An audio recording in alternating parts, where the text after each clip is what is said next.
मैं जब अपने एक रिलेटिव के घर गई थी और मैं रात को सो रही थी उस टाइम पे, और सारे लोग थे वहाँ पर, सारे लोग बढ़िया से टीवी देख रहे थे। किसी को पता ही नहीं चला कि वो शख्स वहीं पर बैठे बैठे मुझे अपने चेस्ट पे कैसे टच कर रहे थे। मेरे साथ वो बैड टच किए जा रहा था और वो चीज़ मुझे बहुत ज़्यादा हर्ट कर रही थी अंदर से कि क्या है, एक शख्स नहीं था जिसने मेरे साथ ये किया था, और भी कई शख्स थे जिन्होंने। एक ऐसी लड़की जिसके रिश्तेदारों ने ही उसके साथ चाइल्ड अब्यूज़ किया और उसकी मर्जी के खिलाफ उसकी शादी फिक्स की गई। एक ऐसी लड़की जो कभी खुद के लिए आवाज़ नहीं उठा पाई, लेकिन आज वो हज़ारों बेटियों के लिए आवाज़ उठा रही है, और वो लड़की मैं हूँ। तो नमस्ते, मेरा नाम मना मंडलेकर है और मैं मध्य प्रदेश के हरदा डिस्ट्रिक्ट के आलमपुर गांव से हूँ। बहुत छोटा सा गांव है जहाँ पर पढ़ाई को लेके ही बहुत सीमित मानसिकता है, और मैं वहाँ से अभी सबसे ज़्यादा अपने गांव की पढ़ी लिखी लड़की निकल के आई। मतलब जहाँ पे मैं रहती हूँ वहाँ पे सिर्फ 8वीं तक स्कूल है, तो घर में बस हमेशा ये सिखाया गया था कि 8वीं तक स्कूल पढ़ लो क्योंकि पास में है, और उसके बाद ससुराल जाने की ट्रेनिंग दी जाती थी। मेरी फैमिली, हम लोग 7 भाई बहन हैं, और मेरे घर में हमेशा से लड़का चाहिए था, और मैं अपने घर की सबसे लास्ट लड़की हूँ। जब मेरा जन्म हुआ था तो सभी को लग रहा था कि लड़का होगा, बट मैं आई और फिर सब लोगों का ऐसा चेहरा सा वैसा उतर गया था क्योंकि सबको लड़का चाहिए था, और मैं एक लड़की निकल के आई थी। तो वहाँ पर भी मेरे लिए बहुत वैसे था कि मुझे इस चीज़ का आभास जब मैं बड़ी हुई तब आया कि घर में हर छोटी छोटी चीज़ों को लेके ऐसे डिस्क्रिमिनेशन होता था कि घर में अगर दूध है तो भाई दूध पिएगा, या अगर घर में थोड़ी सब्जी भी बची है तो वो भाई खाएगा, हम कैसे भी कर सकते हैं। तो बहुत छोटे छोटे से जो डिस्क्रिमिनेशन थे वो बहुत ही हर्ट करते थे, लेकिन ऐसा नहीं है कि मैं सिर्फ डिस्क्रिमिनेशन ही झेल रही थी। उस पीरियड में मेरे साथ कई बार चाइल्ड अब्यूज़ हो रहा था, फिजिकल अब्यूज़ हो रहा था, और मैं उस चीज़ को झेल रही थी क्योंकि मुझे नहीं पता था कि वो चीज़ें क्या है।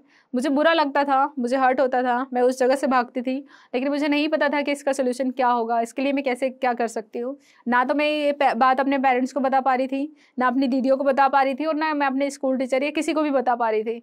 इस चीज़ के लिए मैं अंदर ही अंदर घुट रही थी। तो इसी के साथ मैं आपको एक इंसिडेंट बताती हूँ जिसको मैं आज तक नहीं भूल पाई, और वो शख्स आज भी जब मेरे सामने आता है तो मुझे आज भी इतना अंदर से इतना गुस्सा आता है, इतना चीज़ें होती है कि मैं या तो मैं इस घर छोड़ के चली जाऊँ, या तो फिर ये शख्स यहाँ पे दोबारा ना आए।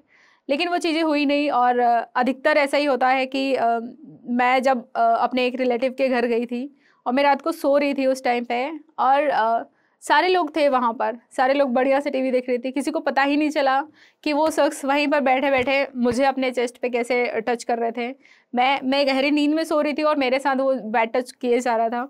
जैसे ही मेरी नींद खुली, मैंने देखा कि वहाँ पे और भी लोग बैठ के टीवी देख रहे हैं, लेकिन किसी ने वो चीज़ को नोटिस नहीं किया। उस समय मुझे नहीं पता था कि मेरे साथ क्या हो रहा है, और क्या था वो, सही था नहीं था, जो भी था वो मुझे नहीं पता, और मैं उस चीज़ के बारे में कभी किसी से बता भी नहीं पाई।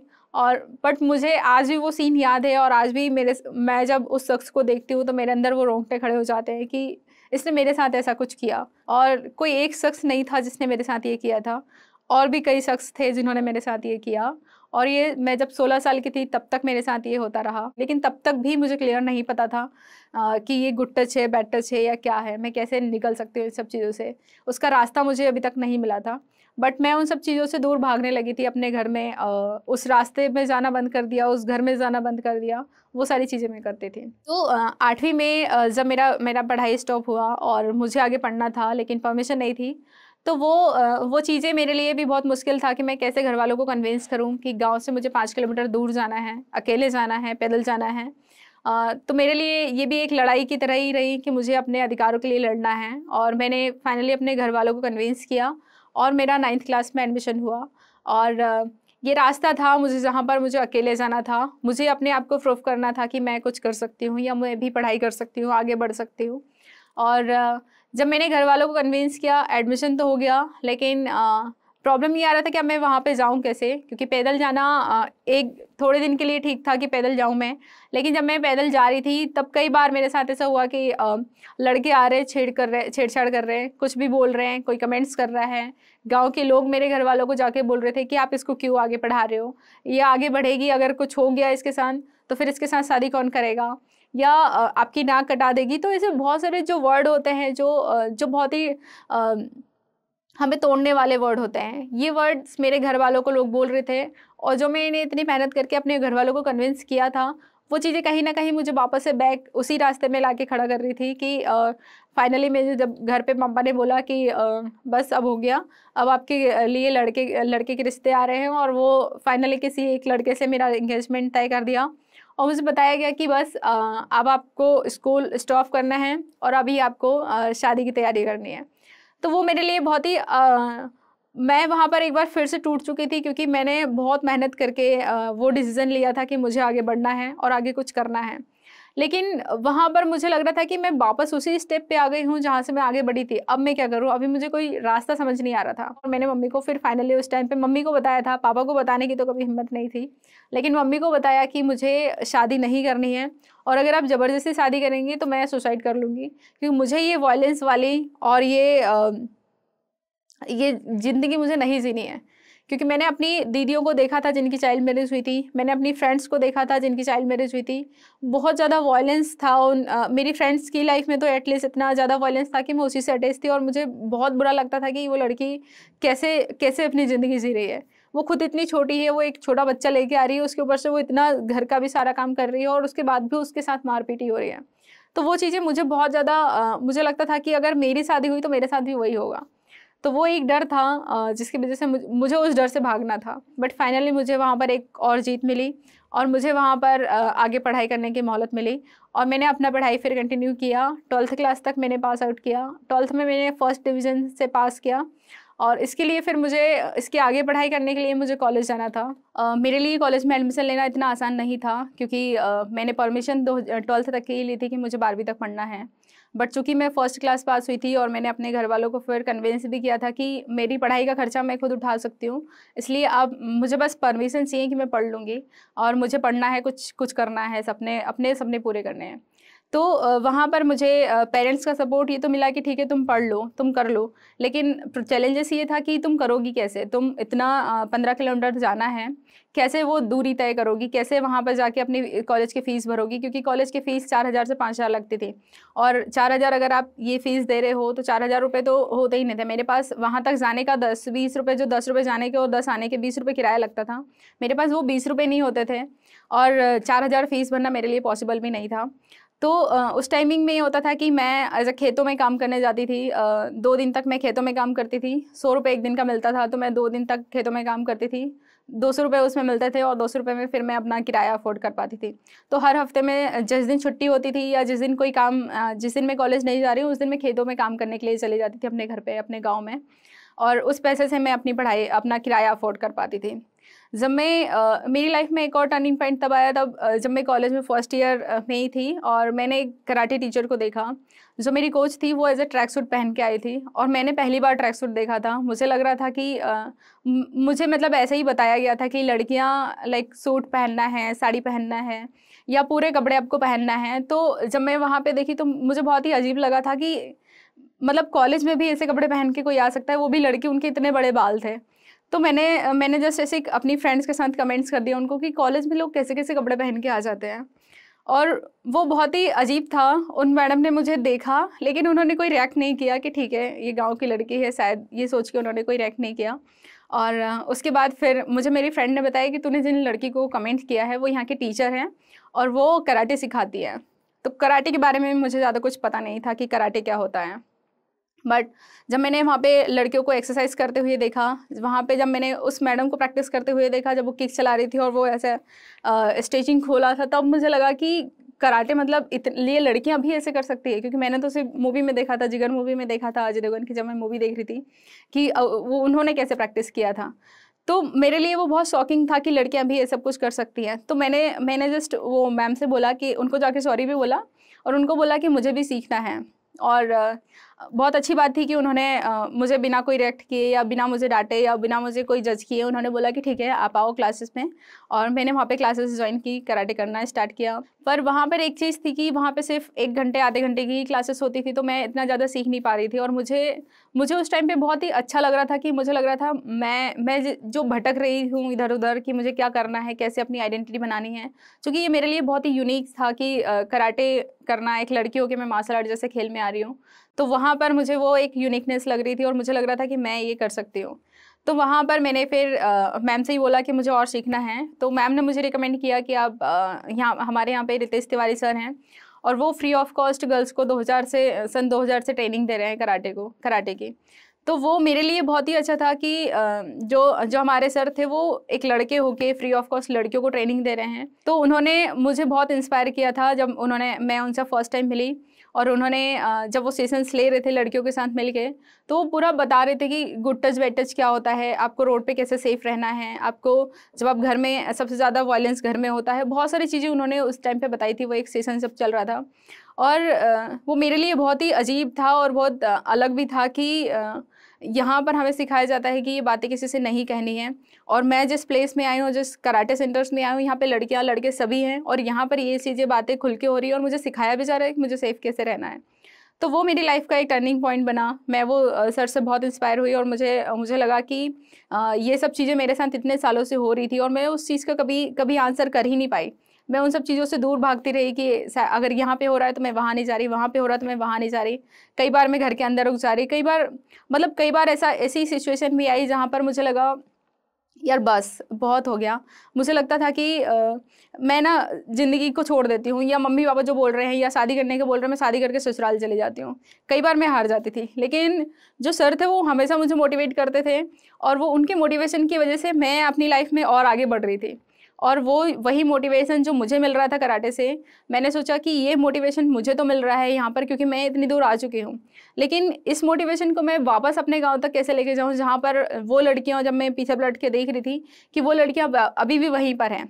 जो गांव की लड़कियां हैं वो बाहर नहीं निकल पा रही थी, लेकिन मैं जितना सीख रही थी उतना अपने गांव में लड़कियों को जाके सिखाना स्टार्ट किया मैंने वहाँ पर। तो वो एक फेस रहा मेरी लाइफ का जहाँ पर मैं मोटिवेट हुई और मैंने दूसरी लड़कियों को भी मोटिवेट किया। एंड इसी बीच जब मेरा ग्रेजुएशन कंप्लीट हुआ और इस बीच में क्योंकि मुझे पैसे का बहुत ज़्यादा तंगी चल रही थी, तो मुझे समझ नहीं आ रहा था कि खेतों में काम करके मेरा पूरा नहीं हो पा रहा था काम।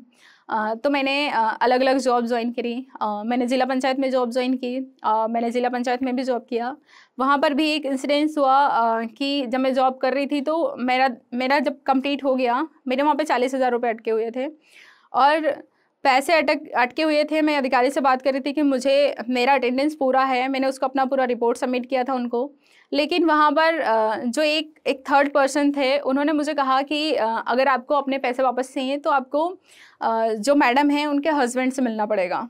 तो मुझे ये समझ नहीं आ रहा था कि मैं मैडम के हस्बैंड से क्यों मिलूं, मतलब पेमेंट मुझे यहाँ से लेनी है तो मैं मैडम के हस्बैंड से क्यों मिलूं, मैं मैडम से मिल लूँगी। बट मैम कभी ऑफिस आती नहीं थी ज़्यादातर, तो मेरा उनसे कभी मुलाकात हुआ नहीं। और वो चीज़ मेरे लिए बहुत बुरा था कि उसने इतने अजीब वे में बोला था कि आपको उनके साथ रिलेशनशिप में जाना है या आपको वैसे बात करनी है। मैंने उसको बोला, मैंने भाई एक काम कर, वो 40,000 रुपये तुम ही रख लो, मुझे नहीं चाहिए और ना मुझे जॉब करनी है। मैंने वहाँ से जॉब भी छोड़ दिया और मैंने वहाँ पे वो पैसे भी नहीं लिए और फिर मैं वापस आ गई। लेकिन इसी बीच में मेरी कलेक्टर सर से मुलाकात हुई थी और हमारे स्कूल के बोर्ड पे उनका नंबर लिखा हुआ था, तो मैंने वहाँ पर उनका नंबर देखा था। और चूँकि मैं ज़िला पंचायत में काम कर रही थी, तो वहाँ पर उस टाइम पे ये भी था कि कलेक्टर सर से सीधा, वो कलेक्टर सर भी आते थे हमारी रिपोर्ट लेने के लिए। कई बार वो हमसे बात भी करते थे कि आपको अच्छे से काम कर रहे हो, ये करना है वो करना है। तो मेरा उनसे मुलाकात हुआ था, तो मैंने उनको बताया कि हम कराटे करते हैं और बहुत सारी चीज़ें उनको काम के बारे में बताया और वो बहुत ही खुश हुए थे सर। और उन्होंने कहा कि ठीक है। फिर मैंने उनसे ये इंसिडेंट शेयर भी किया था कि सर मेरे पैसे अटके हुए हैं, 40,000 मेरे लिए बहुत बड़ी रकम है वो, क्योंकि मैंने बहुत मेहनत करके 6 महीने तक 8 महीने तक काम करके वो पैसे इकट्ठे किए थे। तो उन्होंने उनको बोला और फिर मेरा पेमेंट क्लियर हुआ था। तो वहाँ पर भी वो जो वायलेंस मैंने देखा कि यार अगर हमको इतनी छोटी छोटी चीज़ों के लिए, मतलब मैं इस ऑफिस में, इतने बड़े ऑफिस में काम करने के बावजूद अगर मेरे साथ ये चीज़ें हो सकती है, तो बाकी जो लड़कियां जो न्याय के लिए आती हैं उनका तो क्या ही होता होगा। मतलब वो कितना ही लड़ पाएंगी अपने लिए। या तो हम अपने अधिकार के लिए लड़ना छोड़ दें या तो फिर हम वो सेक्रीफाइसेस करते हैं। तो ये चीज़ें बहुत बुरी लग रही थी मुझे कि मैं क्या ही कर रही हूँ अपनी लाइफ में। मतलब मुझे ऐसा लग रहा था कि सब कुछ छोड़ देती हूँ मैं और मैं अपना ही खुद का कुछ करूँगी। मुझे समझ नहीं आ रहा था कि अभी मैं क्या करूँ। लेकिन मेरे पास एक स्किल था कराटे, और कराटे मैंने कभी भी प्लेयर बनने के लिए नहीं सीखा था, सेल्फ डिफेंस के लिए सीखा था। और आज भी मैं बेटियों को सेल्फ डिफेंस के लिए ही वो मार्शल आर्ट यूज़ करती हूँ। तो मैंने फिर अपने जो कोच सर हैं रितेश तिवारी सर, उनसे बात की और उनके साथ करने का प्लान किया। और फिर हम लोगों ने 2017 में फाइनली तिनका सामाजिक संस्था की शुरुआत की, जो सेल्फ डिफेंस के साथ काम करता है। हमारा विज़न है कि हम कैसे मध्य प्रदेश में मार्शल आर्ट के थ्रू जेंडर इक्वालिटी पे काम कर सकते हैं। जो वायलेंस हमने अपनी लाइफ में फेस किए हैं, जो वायलेंस हम हर दिन अलग अलग गाँव में और हम अपने गाँव में देखते हैं, उस वायलेंस को हम कैसे ख़त्म कर सकते हैं। जब हमारा ऑर्गेनाइजेशन रन हो रहा था 2017 में ही हमारा रजिस्टर्ड हुआ था ऑर्गेनाइजेशन तिनका सामाजिक संस्था। और 2017 में ही अक्टूबर में मुझे एक अपॉर्चुनिटी मिला, जहाँ पर यूनिसेफ हमारे विलेजेस में आए।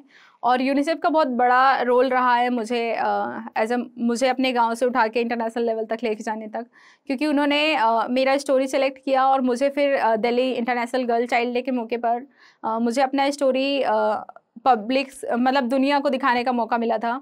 वहाँ सचिन तेंदुलकर सर के साथ, मिताली राज जो इंडियन क्रिकेट कप्तान है, उनके साथ, तो इन लोगों के साथ मुझे पैनल डिस्कशन करने का मौका मिला। और वहाँ पर सब लोगों ने अपना स्टोरी और अपने बारे में बता रहे थे, तो मुझे भी वहाँ पर मौका मिला। मैंने उनके साथ अपना स्टोरी शेयर किया। लोग मेरी बातें सुन रहे थे। अगर मैं किसी को बोल रही थी कि बेटियों को कराटे सिखाना है या इनको स्कूल भेजना है, इनको कॉलेज भेजना है, तो लोग वहाँ पर मेरी बातों को ध्यान से सुन रहे थे और उसको इम्प्लीमेंटेशन कर रहे थे। लोग अपनी बेटियों को, मुझे ये टैगलाइन मिल रहा था कि लड़की होनी चाहिए और आप जैसी होनी चाहिए। हमारी बेटी को आप गोद ले लो और आपकी तरह, मतलब हमारी बेटी को भी आपकी तरह बना दो। तो वो मेरे लिए भी बहुत बड़ा नया था, क्योंकि कल तक वही लोग मुझे बोल रहे थे कि तुम क्या कर रही हो अपनी लाइफ में। मेरे पेरेंट्स को बोल रहे थे कि तुम इसको आगे क्यों बढ़ा रहे हो, अगर ये आगे जाएगी तो कुछ गलत कर लेगी, आपका नाम खराब कर देगी, इसके साथ कुछ गलत हो गया तो आप इसके साथ शादी कौन करेगा। और वही लोग आज मुझे और मेरे पेरेंट्स को ये टैगलाइन दे रहे थे कि बेटी होनी चाहिए मना जैसी, और हमारी बेटी को भी इनके जैसे बनना है। तो वो मेरे लिए मतलब मैं उस चीज़ को समझ नहीं पा रही थी कि ये सब कैसे हो रहा है मुझे। बट ये बहुत ही अच्छा रहा कि मेरे काम में ये चीज़ें बहुत ज़्यादा मुझे फ़ायदेमंद रही। अलग अलग गांव में जब मैं क्लासेस करने जा रही थी तो लोग वहाँ पर मुझे पहले से पहचान रहे थे, तो मुझे कहीं पे अपना इंट्रोडक्शन देने की ज़रूरत नहीं पड़ रही थी कि मैं कौन हूँ या मैं क्या करती हूँ। तो वो मेरे लिए बहुत अच्छा रहा। तो इसी तरीके से हम लोगों ने अपने कराटे प्रोग्राम्स को आगे बढ़ाया। और मैं अभी मैंने कई सारे टूर्नामेंट्स खेले हैं, ओपन टूर्नामेंट्स भी खेले हैं, इंटरनेशनल टूर्नामेंट्स खेले हैं, और मैं उसमें मेडलिस्ट भी रही हूँ। और मध्य प्रदेश के 18 डिस्ट्रिक्ट तक हम लोगों ने अपना रीच आउट किया। अभी 53 करेंट रनिंग सेंटर्स चल रहे हैं हमारे अलग अलग विलेजेस में, जहाँ पर हम बच्चों को कराटे तो सिखाते ही हैं, लेकिन उनको अपनी लाइफ में क्या करना है, करियर पॉइंट्स कैसे करना है, वो सब ट्रेनिंग्स भी दे रहे हैं। तो ये हमारे लिए बहुत ही नया है और बहुत अच्छा भी है कि लोग हमसे कनेक्ट हो रहे हैं। और अभी तक हम लोग 76,000 बच्चों को ट्रेनिंग दे चुके हैं। As a repeat and unique number है। हर साल 12,500 बच्चे हमारे यहाँ से ट्रेन होते हैं। और हमारी पूरी टीम है 171 ट्रेनर्स की, जो मार्शल आर्ट का ट्रेनिंग प्रोवाइड करते हैं अलग अलग स्कूल्स में, कॉलेजेस में, हॉस्टल्स में। और एज ए इंडिविजुअल जो गांव होते हैं, गांव में भी और बच्चे जो स्कूल नहीं आ पाते हैं, उन बच्चों के साथ भी हम लोग काम करते हैं। मैं सभी लड़कियों से कहना चाहूँगी कि मेरे और भी सारे चीज़ों में मैंने अधिकतर बोला है कि आप अपनी लाइफ में सब कुछ कर लो, लेकिन अगर आपने अपनी आत्मरक्षा करना नहीं सीखा, आपने सेल्फ डिफेंस नहीं सीखा, तो आप अपनी लाइफ के किसी भी मोड़ पर हार सकते हैं। तो आप अपनी लाइफ में, आपकी लाइफ है बहुत सारे, ज़िंदगी है हमारी, बहुत सारे उतार चढ़ाव आते रहेंगे, बहुत सारी प्रॉब्लम्स आएंगे, बहुत सारे चैलेंजेस आएंगे।